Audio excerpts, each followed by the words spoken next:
A gente tem uma situação ali referente, né, à vereadora Edna Sampaio. Você sabe que acompanha o Repórter MT, existe toda uma situação, os processos de cassação ali, ora os processos andam, ora recua. Um último episódio aí que a senhora acabou se manifestando em público ali na Câmara, foi com referência a um vídeo que ela teria postado, né?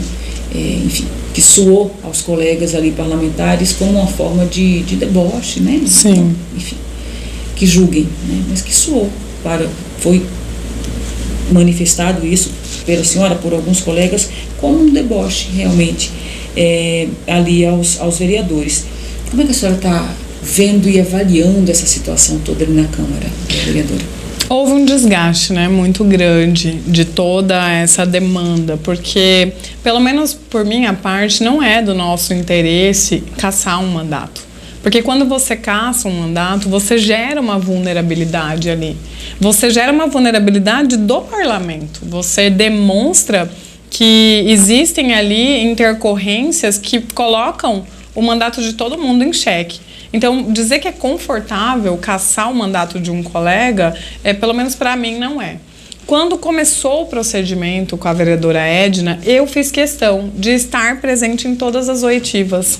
Eu fiz questão de estar presente, fazer perguntas e ouvir as respostas, porque eu jamais gostaria que me julgassem sem olhar o processo com devido detalhe e cuidado. A vereadora Edna viu isso como afronta.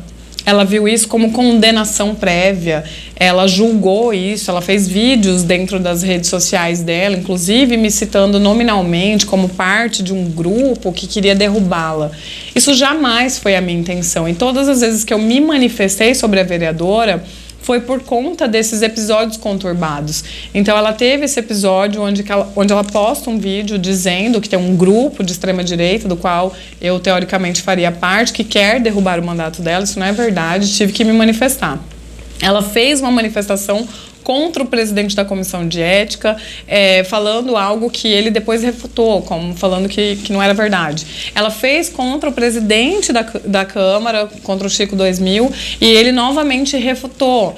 Ela fez depois contra a Michele, contra a Dilemário. Ela volta com o vídeo da chacota, onde ela fala que todos eram filho da P, né? E aí, bem nessa hora do filho da P, o rosto que aparece é o meu. Aí eu falei pra ela, com todo respeito, né? As prostitutas, a minha mãe é médica. Então, assim, é muito. E daí, em seguida, ela assinou o apoio a mim em relação ao deputado Catani, inclusive o documento que foi protocolado lá na Assembleia tem a assinatura dela. Mas daí ela vai em plenário e fala, a vereadora Maísa não me defendeu, mas eu a defendi.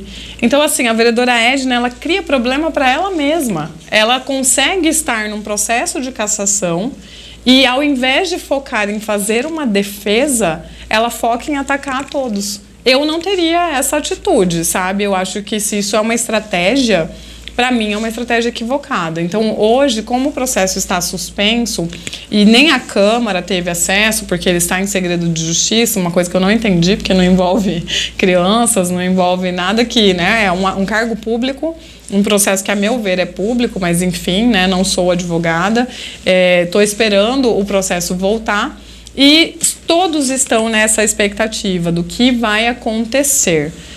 Eu, se fosse a vereadora Edna, ia ter a atitude de não tumultuar mais ainda o processo e não se colocar nessa posição de estão todos contra mim, porque isso não é verdade.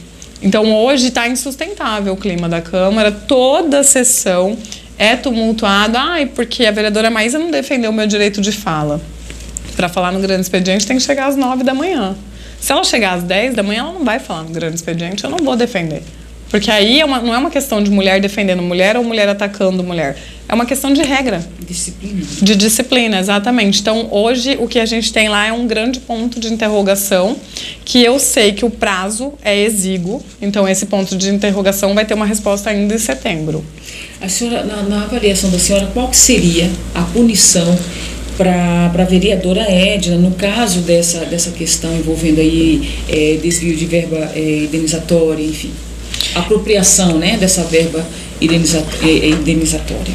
Na verdade, eu penso que se ela, desde o princípio, tivesse, né, porque ela já assumiu que houve sim essa transferência de valores para a conta dela. Então, ela já assumiu que a verba indenizatória da chefe de gabinete foi transferida para a conta dela. Se eu fosse ela, eu teria apresentado um extrato de como foi gasto esse dinheiro, provando que a verba foi gasta. Isso não foi feito. Não. Ela apresentou várias planilhas, mas planilha é planilha, né? Planilha aceita desaforo. Então, você coloca numa planilha o que você quiser. Então, se eu fosse ela, eu teria me defendido. Como eu não tive acesso, eu não posso dizer, o correto é caçar a vereadora. Por quê? Porque ela protocolou uma defesa depois. Então, pode ser que nessa defesa que ela protocolou depois, ela tenha protocolado esse extrato, porque é simples assim. Era R$5.000 em 4 meses, são R$20.000. Como é que foi gasto? Foi gasto aqui, no exercício do mandato. Ok, transferir está errado, mas foi gasto no exercício do mandato. Vamos ver uma suspensão, vamos ver uma advertência, vamos ver uma pena que não seja tão severa, porque foi comprovado que foi no uso do mandato. Mas até hoje nós não tivemos acesso a essa informação. Se de fato for comprovado que houve apropriação e que ela não conseguiu se defender de onde foi gasto esse dinheiro, a gente não pode dizer para o povo cuiabano que pode tudo ali dentro, porque não pode. Dinheiro público é dinheiro público. Você tem que usar da forma que a regra apresenta a você que ele tem que ser usado. Mas eu não vou adiantar, né, um veredito para a vereadora, até porque a gente nem sabe se o juiz vai dar procedência para esse processo. Mas eu vou estar preparada para tomar decisões difíceis quando chegar. Porque eu não vou tomar uma decisão que eu tenha vergonha de olhar para o meu eleitor. Não vou mesmo. Vereadora Maísa, sobre esses comportamentos extremistas, né? A gente vê aí um comportamento extremista, e aí eu vou usar o deputado Catani como exemplo disso, né? Que tem aquele posicionamento mais radical nas defesas que faz, enfim, com posicionamentos rígidos com relação à postura, defesa da pátria, a família e todo um discurso que é defendido ao extremo, né, rigor.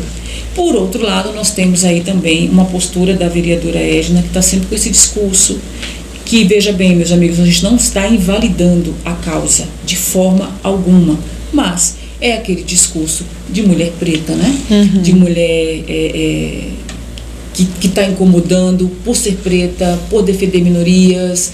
Enfim, é um discurso que às vezes a gente se questiona, né? O peso disso e a lealdade à causa que é nobre, né? A gente não questiona isso. Como é que a senhora avalia esses dois lados extremos? Eu acredito que é nocivo para tudo. Nocivo para um debate político inteligente, para um debate político maduro, nocivo para a necessidade do vereador sair de pautas teóricas. Por quê? É muito importante a defesa de mulheres pretas em espaços de poder. É muito importante a defesa de mulheres em espaços de poder. É muito importante a defesa de pessoas com deficiência, de homens pretos, de pessoas LGBTQIA+. Essa defesa ela é muito importante, mas ela precisa sair só do parlamento, do parlar e ir para práticas. E muitas vezes eu sinto falta dessas práticas. Nas fiscalizações, já convidei. A vereadora Edna nunca esteve numa fiscalização comigo, eu não sei como ela fiscaliza, eu não tenho, né, noção nesse mandato dela tão longo, que olha pelas minorias. Quando eu vou para uma escola pública, o que eu vejo lá é minoria. E aí, ainda nesse caso relacionado à vereadora Edna, e aí a gente busca a memória do nosso espectador que está aqui, de você que está aí do outro lado, a própria chefe de gabinete, não é? Trata-se de uma mulher preta. Exatamente. Que estava grávida, mulher. Exatamente. Que foi ali chamada de mentirosa, que teve a sua biografia dilacerada. E daí eu pergunto também, mas você não vai defender a vereadora Edna, sua parceira, mulher de parlamento? E quem defende a Laura? Quem defende a Laura?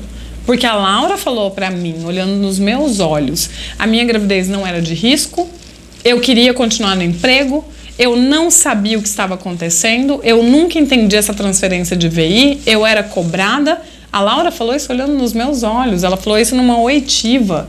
E a Laura está sendo chamada de mentirosa, de oportunista, que verdades serão reveladas, que a Laura tinha uma gravidez de risco, que a Laura pediu para sair. E a Laura foi lá e colocou tudo isso por terra. Então, qual mulher preta vale mais? A mulher preta vereadora? A mulher preta Laura, que era uma pessoa que trabalhava numa cantina de uma escola, que veio para um cargo de chefe de gabinete, cargo mais alto que poderia ter num gabinete, segundo a vereadora Edna, por mérito. E pelo que eu conheci da Laura, uma mulher extremamente inteligente, eloquente, que sabe falar, que sabe se expressar. E daí, de repente, essa mulher que vem por mérito numa ascensão, ela é descartada. E a biografia dela é dilacerada e tá tudo certo? Pra mim, não tá. Qual é o perigo desse tipo de comportamento extremista, vereadora, dentro da política? Eu acho que o risco da gente viver é mobilizado por narrativas. Narrativa não é política pública. Narrativa é só falácia.